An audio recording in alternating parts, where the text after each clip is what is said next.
اعوذ باللہ من الشیطان الرجیم بسم اللہ الرحمن الرحیم۔ لاکھوں کروڑوں درود پاک خاتم النبیین حضرت محمد مصطفیٰ صلی اللہ علیہ وآلہ وسلم پہ۔ گنبد خضرا کے چاہنے والوں کو وقاص احمد کی طرف سے السلام علیکم۔ حضرت حزقیل علیہ السلام کی قوم کا ایک بڑا ہی عبرتناک اور انتہائی نصیحت آموز واقعہ ہے، جس کو خداوند قدوس نے قرآن مجید کی سورہ بقرہ میں بیان فرمایا ہے۔ آئیے پہلے جانتے ہیں کہ حضرت حزقیل علیہ السلام کون تھے۔ یہ حضرت موسیٰ علیہ السلام کے تیسرے خلیفہ ہیں جو منصب نبوت پہ سرفراز فرمائے گئے۔ حضرت موسیٰ علیہ السلام کی وفات اقدس کے بعد آپ کے پہلے خلیفہ حضرت یوش بن نون علیہ السلام ہوئے، جن کو اللہ تعالیٰ نے نبوت عطا فرمائی۔ ان کے بعد حضرت کالب بن یوحنا علیہ السلام حضرت موسیٰ علیہ السلام کی خلافت سے سرفراز ہوئے۔ پھر ان کے بعد حضرت حزقیل علیہ السلام حضرت موسیٰ علیہ السلام کے جانشین اور نبی بنے۔ حضرت حزقیل علیہ السلام کا لقب ابن العجوز بڑھیا کے بیٹے ہے اور آپ ذوالکفل بھی کہلاتے ہیں۔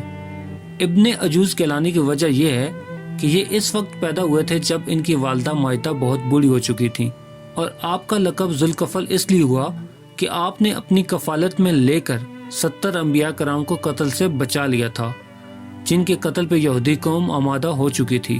پھر یہ خود بھی خدا کے فضل و کرم سے یہودیوں کی تلوار سے بچ کے اور برسوں زندہ رہ کے اپنی قوم کو ہدایت فرماتے رہے۔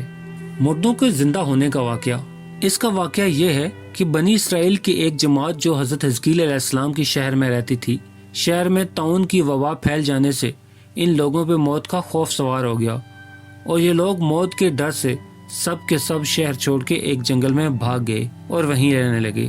تو اللہ تعالیٰ کو ان لوگوں کی یہ حرکت بہت زیادہ ناپسند ہوئی، چنانچہ اللہ تعالیٰ نے ایک عذاب کے فرشتے کو اس جنگل میں بھیج دیا، جس نے ایک پہاڑ کی آڑ میں چھپ کر اور چیخ مار کے بلند آواز سے یہ کہہ دیا کہ موتو، یعنی تم سب کے سب مر جاؤ۔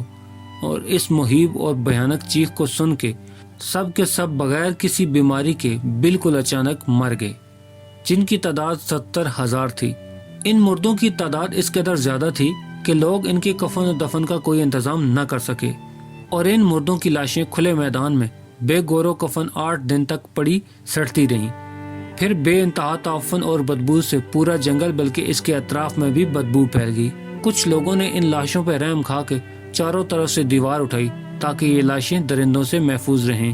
کچھ دنوں کے بعد حضرت حزقیل علیہ السلام کا اس جنگل میں ان لاشوں کے پاس گزر ہوا تو اپنی قوم کے 70,000 انسانوں کو اس موت ناگہانی اور بے گور و کفن لاشوں کی فراوانی دیکھ کے رنج و غم سے ان کا دل بھر آیا، عبیدہ ہو گئے اور باری تعالیٰ کے دربار میں دکھ بھرے دل سے گڑ گڑا کے دعا مانگنے لگے۔ یا اللہ، میری قوم کے افراد تھے، اپنی نادانی سے یہ غلطی کر بیٹھے کہ موت کے ڈر سے شہر چھوڑ کے جنگل میں آ گئے۔ یہ سب میرے شہر کے باشندے ہیں، ان لوگوں سے مجھے انس تھا، یہ لوگ میرے دکھ سکھ کے شریک تھے۔ افسوس کہ میری قوم ہلاک ہو گئی اور میں بالکل اکیلا رہ گیا۔ اے میرے رب، یہ وہ قوم تھی جو تیری حمد کرتی تھی اور تیری توحید کا اعلان کرتی تھی اور تیری کبریائی کا خطبہ پڑھتی تھی۔ آپ بڑے سوزے دل کے ساتھ دعا میں مشغول تھے کہ اچانک آپ پہ وحی اتری کہ اے حزقیل علیہ السلام، آپ ان بکھری ہوئی ہڈیوں سے فرما دیجئے کہ اے ہڈیوں، بے شک اللہ تعالیٰ تم کو حکم فرماتا ہے کہ تم اکٹھی ہو جاؤ۔ یہ سن کے بکھری ہوئی ہڈیوں میں حرکت پیدا ہوئی اور ہر آدمی کی ہڈیاں جمع ہو کے ہڈیوں کا ڈھانچہ بن گئے۔ پھر یہ وحی آئی کہ اے حزقیل علیہ السلام، آپ فرما دیجئے اے ہڈیوں، تم کو اللہ کا حکم ہے کہ تم گوشت پہن لو۔ یہ کلام سنتے ہی فوراً ہڈیوں کے ڈھانچے پہ گوشت پوست چڑھ گئے۔ پھر تیسری بار وحی نازل ہوئی، اے حزقیل علیہ السلام، اب یہ کہہ دو کہ اے مردو، خدا کے حکم سے تم سب اٹھ کے کھڑے ہو جاؤ۔ چنانچہ آپ نے یہ فرمایا تو آپ کی زبان سے یہ جملہ نکلتے ہی 70,000 لاشیں دم زدن میں ناگہاں یہ پڑھتے ہوئے کھڑی ہو گئیں، سبحانک اللہم و بحمدک لا الہ الا انت۔ پھر یہ سب لوگ جنگل سے شہر آ کے آباد ہو گئے اور اپنی عمروں کی مدت بھر زندہ رہے، لیکن ان لوگوں پہ اس موت کا اتنا نشان باقی رہ گیا کہ ان کی اولاد کی جسموں سے سڑی ہوئی لاشوں کی بو آتی رہی، اور یہ لوگ جو کپڑا بھی پہنتے تھے وہ کفن کی صورت میں ہو جاتا تھا، اور قبر میں جس طرح کفن میلا ہو جاتا تھا ایسا ہی میلا پن ان کے کپڑوں پہ نمودار ہو جاتا تھا۔ چنانچہ یہ اثرات آج تک ان یہودیوں میں پائے جاتے ہیں جو ان کی نسل سے باقی رہ گئے ہیں۔ یہ عجیب و غریب واقعہ قرآن مجید کی سورہ بقرہ میں خداوند قدوس نے اس طرح بیان فرمایا ہے۔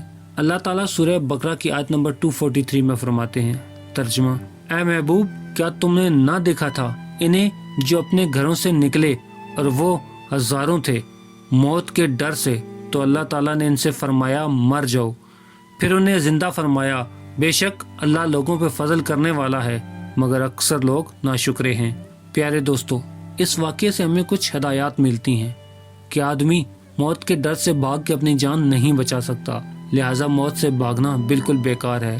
اللہ تعالیٰ نے جو موت مقرر فرمائی ہے وہ اپنے وقت پہ ضرور آئے گی، نہ ایک سیکنڈ پہلے نہ ایک سیکنڈ بعد۔ لہٰذا بندوں پہ لازم ہے کہ رضائے الہی پہ راضی ہو کر صابر و شاکر رہیں، اور خواہ کتنی ہی وبا پھیلے یا گمسان کا رن پڑے، اطمینان و سکون کا دامن اپنے ہاتھ سے نہ چھوڑیں، اور یہ یقین رکھیں کہ جب تک میری موت نہیں آتی مجھے کوئی نہیں مار سکتا اور نہ میں مر سکتا ہوں، اور جب میری موت آ جائے گی تو میں کچھ بھی کروں، کہیں بھی چلا جاؤں، بھاگ جاؤں یا ڈٹ کے کھڑا ہو جاؤں، کسی حالت میں بھی نہیں بچ سکتا۔ پیارے دوستو، امید کرتا ہوں آپ کو یہ ویڈیو پسند آئی ہوگی، تو اسے لائک کر دیں، اور مزید اس طرح کی خوبصورت ویڈیو کو دیکھنے کے لیے میرے چینل کو سبسکرائب کرنا ہرگز مت بھولیں۔ بیل کا بٹن بھی دبا دیں تاکہ آپ کو نئی آنے والی ویڈیوز کا نوٹیفیکیشن مل سکے۔